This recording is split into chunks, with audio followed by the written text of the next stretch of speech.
This week, I wanted to talk about why we ultimately decided to start Lendr, our loan origination and servicing tool. Which obviously, as we do this podcast, we promote it pretty heavily. But there's a very strategic reason behind why we decided to start, this software company in addition to running our own private lending company as well. So I want to go back quite a bit just to give some context as to kind of the whole picture in its entirety. My professional career is in tech. I have been in the tech space professionally for around 12 years or so. Probably about a year and a half ago now, I actually left my W-2 job. I was a IT contractor for the Department of Homeland Security. So I was doing cybersecurity, infrastructure management, servers, all that kind of stuff for quite some time, 10 to 12 years. But even before that, I have had an interest in tech and a love for tech for quite some time. Like ever since I was a child, I was always breaking things and tinkering with them and pulling them apart and putting them back together. And, I was always curious with like the innards of the computer and how it worked. So, like I said, I've had this love for tech for quite some time. So I grew up and I started really in like the software space right around when I was like 15 years old or so. And when I say started, this is very limited, right? I mean, like building very basic websites for friends and family. My first big one was for a family friend who owned a beauty salon. And so I built their website, and I'm embarrassed to this day what it looked like, but they ran that website for probably 10 plus years before, updating it and changing it. So that's just kind of how it started, just this love for tech. Anyway, so I graduated high school, went to college, and it was always interesting to me because I would look around at friends or, other students or colleagues around me, and they would say, well, I'm majoring in general studies just because I don't really know what I want to do. And that was always like appalling to me because since the age of 9, I always knew that I wanted to be in tech. And so there was never this like discovery or exploratory period in my mind. I just always knew exactly what I was going to do, at least straight going into college. And so that was really beneficial for me because I didn't waste much time, exploring stupid classes or wasting credits on things that I just didn't really need to do. So, and because of that, I actually graduated college a year early just because, like I said, I was not, running around wasting time with all these stupid classes, trying to figure out what I wanted to do. So when I left college, I moved to Salt Lake City and I did a couple internships there. I did one internship, didn't really pan out like I was hoping. I was hoping to get like a job out of it, but ultimately it didn't really provide me an experience that was going to be relevant. And so I actually ended up doing a second internship with a hospital there, Intermountain Healthcare.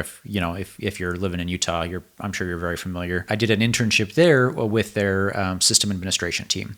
And so I did that for around 6 months or so. And right around that time, I was graduating. And so I was really looking for a full-time job and a full-time opportunity. And as I was doing that, I realized pretty quickly that there was not going to be a full-time position for me at Intermountain Healthcare. They said, look, this internship doesn't really have like a specific end date. Like, we'd love to keep you, but we just don't have a position for you full time. And so now that I was graduated and I had a degree, I was really looking for something that paid, frankly, more than $15 an hour. And so I was looking for like a big boy job. So I started looking around. I found a job with a small company about 4 hours north of where I was currently living in Salt Lake City, basically back where I went to college in Idaho Falls, Idaho. So I started working at this company. I worked there for about 3 years. To be frank, it was a very shitty company. It was a horribly run company. The workplace environment was incredibly toxic. And all of this is in hindsight, in retrospect, right? But at the time, the experience that I gained was invaluable. It was so much more than I had ever learned in college or even anticipated learning in my first role on the job. The reason for this was because it was such a small company, I really got my hands on a lot of different tools and pieces and things. So like I got to touch databases, I got to touch storage arrays, I got to touch servers, desktop computers, VoIP phones, like every aspect of an IT infrastructure. Whereas most companies, you're like, okay, you are a software engineer, you are going to be doing nothing but software, and you don't get to dabble in all these other things. So it was very beneficial for me to have, this introduction to all these different aspects of the IT infrastructure. Now, at the same time, that job still paid better than my internship was paying, but it wasn't amazing. It was around $40,000 a year. I think my initial salary was like $42,000 a year. And keep in mind, this was around 2016. So prices looked very different than they do now. And even though at the time for my first job out of college, it was a good pay, but it still wasn't like, screw you money. It wasn't like I could do whatever I wanted, right? Like I was making ends meet, but it still was not a ton of money. And so that's when we kind of got our first like foray into real estate. We started doing rentals. I was getting married at that time. You're probably familiar with that story, but essentially what happened was I started investing in real estate with my wife. We bought a couple rentals, and then we moved into flipping, and then we moved into lending, which you're, again, probably familiar with my story. If not, I do talk about that in some earlier episodes, but I don't really want to focus on that for the scope of this episode. Anyway, so we got started in real estate, and that was mainly used as just to supplement our income. Like I said, I wasn't making a ton of money. I wanted to build a bigger, better life, and we just didn't have the funds to do that with, my W-2 job. So we started investing in these rentals, and ultimately, what happened was I noticed kind of a small niche in the rental industry is that basically what I was looking for was a tool to keep track of my income and my expenses. Now, obviously, you're probably thinking, okay, well, no shit, like just use QuickBooks. That does exactly what you're looking for. The thing is, it does, but it was very expensive and kind of a little bit bloated and convoluted for my needs. I didn't need something that was, frankly, that expensive. And really what I was looking for was the ability to track my expenses, but I also wanted to see the profitability of my individual units. So say I had a fourplex, I wanted to see if unit A, B, C, and D individually were profitable based on the income that they were bringing in and the expenses that were going out. Now, there is a way to do this in QuickBooks, but you have to have one of the higher tier plans, which I think was $40 or $50 at the time. And now it's even more. I think it's $60 or $70 per month. And I just felt, frankly, that was a little expensive to just be able to add these classes in QuickBooks to the individual, essentially tag the individual units and then break them out separately to be able to see the sub income and sub expenses for those individual units. The other thing was, again, my mindset back then was not necessarily the best, and I was really new in business. I didn't really know what I was doing. And so I should have just paid the money because I didn't value my time, but I was like, gee, $70, or $50 a month, that's $600 a year. That just seems like a lot to track my expenses. So having this experience in tech led me down this road of actually starting my first software company. And I started this company called Rentastic. And essentially what it was a QuickBooks spinoff. It was a small accounting software for mom and pop landlords. And really all it was is you connect your bank account, you import all of your transactions, and then you classify them individually. And you say, okay, this expense was for this unit, this expense was for this unit, this rent that we collected was for this unit. And then you apply it, and then it just obviously spits out your P&L at the end of the year, just like QuickBooks would. It would show you your profit, your loss, your net income. And then ultimately I could break down and I could see, okay, which units are profitable and which ones are dead weight. And ultimately, when you're looking at your portfolio, I think people think that they are profitable, but they don't actually break it down into individual units. So I remember, for example, looking at, and this was earlier in our career, we just had a handful of rentals. I remember looking at our portfolio as a whole, and we were cash flowing around $3,000 per month net. Now, that was great until you looked at the individual units, and I realized that we had two units that were basically dead weight. Like there was one unit that was, for whatever reason, breaking even every single month, and there was another unit that was actually a net loss every single month, and it was losing us around $300 to $400 per month. And so it's great when you look at your overall numbers and you're like, oh, this is a great business, we're profitable. But when you look at the core fundamentals, you've got some dead weight that you need to trim and trim the fat.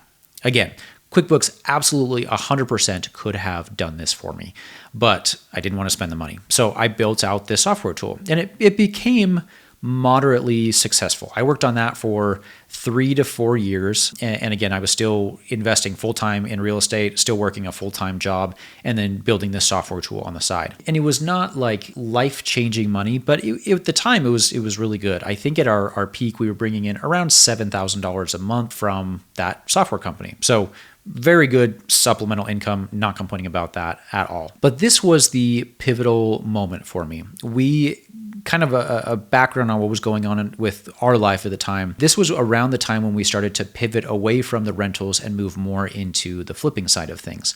And I started falling out of love with the software company that I had built. It was fine, but it was just kind of becoming more of a headache. It was still a relatively easy business to manage. I was doing all these other things on the side, but I just felt like my heart was leading me elsewhere, and it was becoming more distracting than it was beneficial. So what I ended up doing was I actually listed that software company for sale. And I had a good amount of interest. We had a lot of kind of window shoppers, but we did have a handful of people who were actually, decently and invested. They sent LOIs and other things.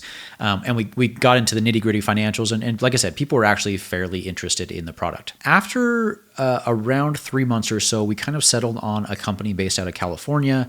They had a real estate brokerage and a couple other things, and they just felt like this product would be like a good addition to their current product offering. And so we ended up selling this company to them. I am still under NDA, so I can't say exactly the purchase price of the company, but it was mid six figures. It was a good exit, but it also was not life-changing money. It was not, transformational by any stretch of the imagination. It was not like, FU money or anything like that. But it was still a very nice exit. For all the work that I had put in, it was really cool. Now, the big pivotal moment for me was realizing the way that enterprise value worked. So like I said, that company was making around $7,000 per month net. When you multiply that by 12 months, you're around roughly $100,000 a year, like $90,000 give or take. Now, what I did not realize is when you have a software company that you can apply a multiple to that gross income. And it's not as easy as just looking at the gross income. You have to look at the EBITDA and net earnings and different things like that. But roughly speaking, software companies can garnish a fairly high multiple, mainly because there's not a lot of overhead. Like you build the thing once and then you can sell it many times, and your expenses typically don't increase exponentially, like if you were to sell a physical product or something where you have manufacturing costs and things like that. You build the thing once and then you can sell it for as many times as you want, and each time you sell it, you get that incremental profit. Now, typically speaking, a small brick and mortar chain, like a food restaurant or some other company with a physical brick and mortar location will still have a multiple, but that multiple is significantly smaller. It's maybe 1 to 2x your annual earnings. A marketing agency, for example, gains a multiple, but it'll be anywhere from 2 to 4x. A software company, on the other hand, depending on the financials, can be anywhere from 5 to 12 or even 20x the annual revenue if it has a strong growth trajectory and income is looking up and up, the financials are healthy, all the above. So this company was making $90,000 per year, roughly net, and I was able to sell it for mid six figures. That truly blew my mind when that check came in and it hit my hands, and I was like, whoa, I made this amount of money in a year, but I sold it for 5, 6, 7, 8x. I just had this transformational moment. I was like, whoa, this is how people get truly wealthy. Truly wealthy is based off the enterprise value. Everybody talks about, especially in real estate, cash flow, cash flow, cash flow. Cash flow is king. Yes, to a certain point. I don't know that I believe that fully anymore. There's a point in your life where you are basically either making ends meet or basically you're not living like this extravagant lifestyle, right? You cash flow is very important because it's nice because it covers your car payment and your phone bill and all those different things. But you reach a certain point where unless you are big on increasing your lifestyle, cash flow doesn't really matter anymore. Say I have expenses that are $7,000 a month, I'm bringing in $10,000 per month in cash flow. As long as I don't increase my standard of living and buy Lambos and yachts and stupid shit like this, it doesn't matter if my cash flow goes from $10 to $20 to $30 to $50,000 a month because I'm still only spending $7,000 a month. So typically what I would do is I would take that discrepancy above and beyond my $7,000. I would throw it in an account and then I'd be like, okay, well, I don't really know what to do with this money, so I'll go and invest it elsewhere. Basically what I'm saying is the incremental increase in income did not substantially impact our lives any longer. And so for me, the cash flow was less important than it was this big sum of money that I could put into real estate projects, put it into lending, put it into other private ventures. That large chunk of money was much more important to me than the incremental cash flow that the business was kicking off every single month. So what happened was we sold this company. It was great because I got this great check, but I didn't really think about it too much more than that. We just kind of moved on. We kept flipping houses. And then we got into another software opportunity with a buddy of mine. We started a company called the Dividend Tracker, and we've still own that company to this day. My friend that I started with has since left the company, but we're still actively working on that project and growing it. Now, I will admit my interests have kind of changed, and I am 100% invested in lending, growing this private lending company, but we also decided to start Lendr. The reason for starting Lendr is really there's two main reasons. There's a difference between recurring business, recurring revenue, and reoccurring revenue. And there is a difference. Recurring revenue is where it's basically a subscription service, Netflix, whatever, recurring revenue, where you can depend on it every single month and it just comes in and it trickles every single month regardless. Reoccurring revenue is repeat business, but not necessarily on a specified cadence. So you think of makeup for women. Most of the time, they're going to buy the same brands, the same mascara and eyeliner and foundation or whatever. I don't know that much about makeup, but they're going to buy it not necessarily on a monthly cadence, but they are going to buy it over and over and over as they run out. It's a reoccurring business. Now, I came to realize that having a private lending company is reoccurring revenue. It's not recurring revenue. It's recurring as you're collecting these monthly payments, but once that project completes and pays off, you don't have business anymore. Chances are, and we would hope that the borrowers would come back and do another loan with us, but it's not recurring revenue, it's reoccurring revenue, which is still good. It's a good model to have. The problem is that reoccurring revenue is not as dependable and it's not as predictable. And if you've talked to other private lenders, actually, I have another lender friend in the space who had this idea of rolling up all of multiple private lending companies into this big conglomerate and then selling it off to like a private equity or venture capitalist firm or whatever have you. He's since realized that probably isn't necessarily the best idea. It would be very difficult and not super feasible. And so all that to say, the complexities of doing something like that is mainly because it's difficult to sell a business like that. It's difficult to gauge the value of a company where there's not predictable monthly steady income. Obviously, you can look at trends in history and things like that, but it's just not as predictable as saying, look, this is our annual recurring revenue. We have 1,000 subscriptions on this tool and they come in every single month. Obviously, you'll have customers who will cancel and subscribe. So there is some variability, of course, but for the most part, your core customer base is not going to cancel. It's not going to be any different month after month. That is why we decided to start Lendr. Mainly because private lending, I want to grow this to be a big company. It's going to be, and it already is, a very profitable, healthy business. The problem is that it's difficult to sell. And so private lending companies make a lot of revenue, but that is the big cash flow piece that I was talking about before. It generates a lot of cash flow. It's great, but it's difficult to sell a private lending company. It's very easy to sell a software company. And when I saw the multiple that I was able to garnish from the enterprise value selling my first software company, that light switch that flipped has never flipped off. And I always want to have a company where I can increase the enterprise value and still get a very large multiple on that.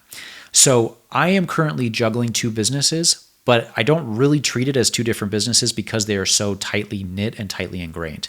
I use Lendr for our own private lending company, but it's also great because as my lending company grows and flourishes and changes and evolves, I notice that the tool needs to do that as well. Lendr also needs to be flexible, not only for my own needs, but for other lenders' needs as well, because we all do our businesses different. Right? So ultimately, that is the reason why we started Lendr.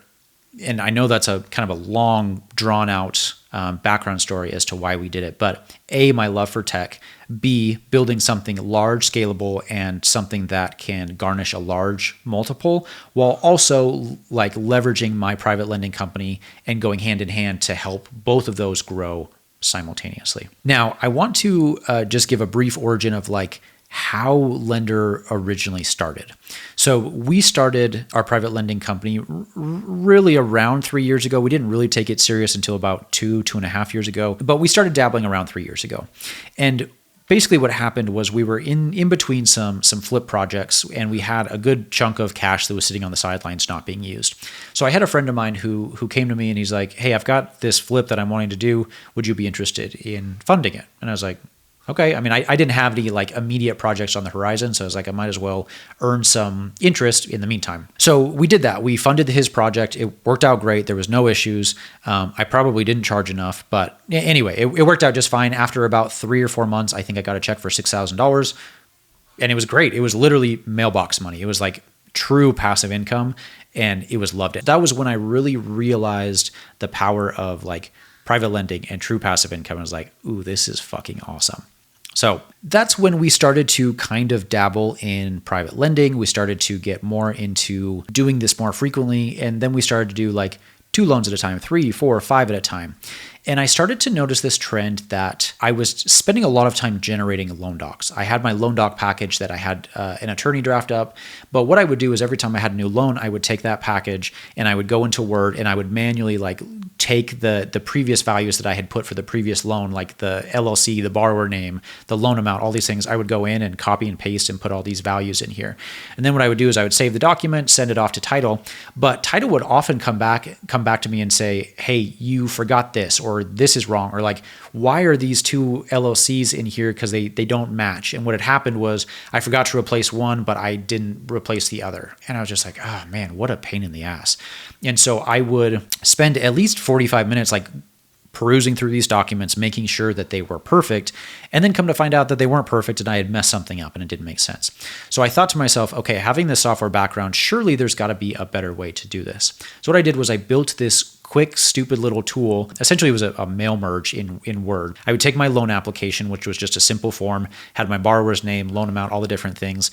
I would click a button and it would take those values and go and replace them in the document, go and put it in. And then I noticed that as I sent this off to title, they didn't come back and say, oh, you have mistakes or errors. And I was like, oh, cool, this is great. And so now not only did it not take me an hour to do this any longer, but it was more accurate and I could click a button and have it be done in 5 seconds. As I was using this tool, I actually had a buddy of mine who was a private lender as well. And he was like, oh, this is really cool. Do you mind if I use this? And I said, oh yeah, of course. So I sent it to him and he used it and it was great. What kind of happened was he came back to me and was like, okay, this is really great, but can it do this, this, and this? And I said, well, I mean, not right now, but I can build that. And so I would make some changes and give it back to him. He's like, oh, this is great. And then he'd use it for a week or two and he'd be like, okay, well, what about this? Can you do this, this, and this? And then like, can it actually like generate a payoff statement for me? I was like, well, not right now, but it could. Anyway, I think you can see this back and forth. And eventually it kind of just ballooned into this full software suite tool thing that we have now, which is really great and really full feature-fledged because we've now spent the last few years building out Lendr to be a one-stop shop from start to finish all the way through to handle everything from origination to servicing to payoff. It tracks all of the charges, the payments. It collects the payments via ACH. It does the document generation. You click a button, it spits out your loan docs, and you send it to title. Like it truly is a one-stop shop for everything. So that is a really long drawn out story around like my origin, my love for tech, starting into real estate, moving into lending, and now building out this software tool. So as a recap, Lendr is really the thing that we're going to be focusing on for the next 10, 15, 20 years because I don't see myself pivoting away from private lending. I love private lending, but I also love the software side and I didn't want to abandon that. So not only does it help us with our own private lending company, it helps other people with our private lending company. And selfishly, I would love to sell this 10, 15 years down the road and have a big software exit with a 5 to 10x multiple on the software company that we built. So it's serving our needs now, it's serving the needs of other people, but also selfishly, it's combining my love and my want for recurring revenue businesses and reoccurring revenue businesses and meshing them together. Now, all that to say, I would love to have you on the platform. I really do. Obviously, I'm biased, of course, but I do think that Lendr is a really good platform for pretty much every private lender out there. Like unless you're doing something super crazy outside of the box, I'm highly confident that it can work for what you're looking for. So that's it for this week's episode. As always, please check out Lendr. You can do that by going to joinlendr.com. That's LENDR, joinlendr.com. And I'll catch you next week.